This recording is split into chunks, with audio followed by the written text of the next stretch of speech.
اور پھر جو اس کی سزا ہے وہ جو ہے وہ کوڑے ہیں، 80 کوڑے. تو ان کے حوالے سے ہمیں یہ کلیئر ہے کہ یہ ریزن ہے اور اس ریزن کی وجہ سے یہ اس چیز کی سزا طے ہے. اب اگر کوئی اور مشروب ہے یا کوئی ڈرنک ہے جس ڈرنک کے اندر یہی چیزیں پائی جاتی ہیں لیکن وہ شراب نہیں ہے، یعنی کوئی اور ڈرنک ہے، کوئی مشروب ہے، اس کے اندر یہی شرائط پائی جاتی ہیں کہ اس کو پینے سے نشہ بھی آتا ہے اور ذہن معاف بھی ہو جاتا ہے اور انسان اول فول بھی بکتا ہے. یہی 3 چیزیں جو ہیں وہ شراب کے اندر بھی ہیں. بٹ یہ جو دوسری چیز ہے یہ شراب نہیں ہے، کوئی اور مشروب ہے. اب ہم نے غور و فکر کیا تو ہمیں پتہ چلا شریعت میں شراب کے بارے میں تو یہ حکم ہے لیکن اس چیز کے بارے میں یہ حکم نہیں ہے. تو ہم نے کیا کیا، اسی حکم کو شراب والے کو پھیر دیا اس دوسرے مشروب کی طرف. اس پھیرنے کے عمل کو، یعنی جو حکم شراب کا ہے وہی حکم اسی چیز کا بنا دیا ہم نے کہا جو یہ پیے گا اس پر یہ سزا ہوگی جو شراب پینے کی سزا ہے. اس کو قیاس کہا جاتا ہے، یعنی 2 چیزوں میں مساوات و برابری یا 2 چیزوں کے درمیان موازنہ کرنے کے بعد اس کے حکم کو واضح کرنا. وہ حکم جو پہلے والی چیز میں تو ہو لیکن جو دوسری چیز ہے وہ نہیں ہو، یعنی اس پہ شریعت نے کوئی اس کے لیے کوئی وضاحت نہیں کی. تو اس کو کہا جاتا ہے کہ حکم میں مشترک ہونا علت کی وجہ سے. علت کیا ہے؟ علت وجہ کو کہتے ہیں، ریزن کو، کہ شراب سے بھی نشہ آتا ہے اور دوسرا مشروب ہے اس سے بھی نشہ آتا ہے. تو یہ ریزن مشترک ہوگی.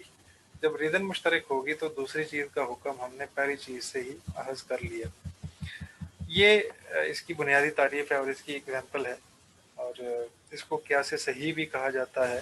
قیاس صحیح کا مطلب یہ ہے کہ پہلی جو علت ہے اس کو ہم دوسرے حکم کی طرف پھیر دیں گے. اور اس کا ثبوت جو ہے وہ حضرت معاذ ابن جبل رضی اللہ تعالیٰ عنہ کی روایت سے باتیں سمجھ آتی ہے، جس میں انہوں نے فرمایا کہ یا رسول اللہ اگر کوئی حکم ایسا ہوا جو مجھے قرآن و حدیث میں نہ ملا تو پھر میں اپنی رائے سے کیا کروں گا؟ اجتہاد کروں گا. اجتہاد کا مطلب یہ ہے کہ انہوں نے اس چیز کو اپنی عقل سے ڈھونڈا اور اس میں شریعت کے مزاج کے مطابق کوئی ڈیسیژن لے لیا. تو یہ بھی اسی کی شرائط کے تحت آتا ہے.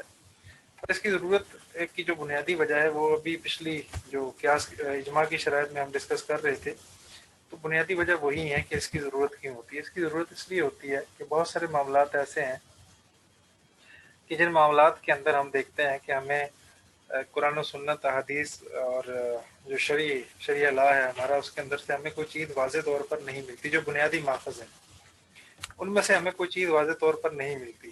نہیں ملنے کا مطلب ہے کہ کوئی واضح حکم نہیں ملتا. تو پھر کیا کرتے ہیں؟ قیاس کر کے شریعت کے مزاج کے مطابق فتویٰ دیا جاتا ہے کہ یہ اصل میں اس وقت جو ہے وہ مطلوب ہے، اور اس میں احوال کے مطابق یا حالات کے مطابق جو چیزیں ہیں وہ بھی ڈسکس کی جاتی ہیں. اس کا ثبوت جو ہے وہ قرآن کریم کی بہت ساری آیات سے ہے، جس میں اللہ تعالیٰ نے غور و فکر کی جو ہے وہ دعوت دی ہے. لِیَتَفَقَّهُوا فِی الدِّین، کہ تاکہ تم دین میں فہم و بصیرت حاصل کرو، غور و فکر کرو. اسی طرح ایک دوسری آیت میں فرمایا فَاتَّبِعُوا یا اُولی الْأَبْصَارِ، بس دیکھنے والوں عبرت حاصل کرو. مطلب یہ ہے کہ پہلے احکام یا پہلی جو امتوں پر جو معاملات آئے ہیں ان سے تم عبرت حاصل کرو. تو قیاس سمجھ لیں کہ ایک عبرت ہی کا طریقہ ہے کہ جو کام انہوں نے کیے ہیں ان پر جو عذاب آیا ہے وہ تم نے نہیں کرنے. یعنی مطلب یہ ہے کہ اللہ تعالیٰ یہ بتانا چاہ رہے ہیں کہ اعتبار بھی ایک لفظ ہے. قیاس ہی کا ایک دوسرا نام سمجھ لیں، اعتبار بھی کہہ سکتے ہیں آپ. کیونکہ اعتبار کا مطلب ہے رد شیء الی نظیرہ، کسی چیز کو اس ہی چیز کی طرف لوٹا دینا. یعنی کسی چیز کو اس کی مثل ہی، یعنی اس کی طرح کی کوئی اور چیز ہے اس کی طرف لوٹا دینے کو ہم کہتے ہیں قیاس یا اعتبار. اسی طرح اللہ تعالیٰ یہ بھی فرماتے ہیں وَأَنزَلْنَا إِلَيْكَ الذِّكْرَ، ہم نے آپ پر قرآن نازل کیا لِتُبَيِّنَ لِلنَّاسِ، تاکہ آپ لوگوں کو بیان کریں جو ہم نے آپ پر نازل کیا اور وہ اس میں غور و فکر کریں. اور جو ہے وہ تنازع والی جو آیت ہے جس میں اللہ تعالیٰ فرماتے ہیں کہ اگر تمہیں کوئی معاملے میں کوئی ایسا مسئلہ پیش آئے جس میں تمہیں آپس میں اختلاف ہو، تنازع ہو، تو اس کو اللہ اور اللہ کے رسول کی طرف لوٹا دو. اگر تم اللہ اور اللہ کے رسول کی طرف لوٹاؤ گے اور اولی الامر جو جاننے والے ہیں، جو علماء ہیں، مجتہدین ہیں، فقہاء ہیں، ان کی طرف لوٹاؤ گے تو وہ اس میں غور و فکر کر کے جو ہے وہ استنباط کریں گے. لَعَلِمَهُ الَّذِينَ يَسْتَنبِطُونَ مِنْهُمْ، تو اس میں سے غور و فکر کر کے اس کا جو حاصل ہے، اس کا جو کنکلوژن ہے وہ نکالیں گے اور اس سے تمہیں جو ہے وہ فائدہ ملے گا اور اس سے فیصلہ کرنے میں آسانی ہوگی.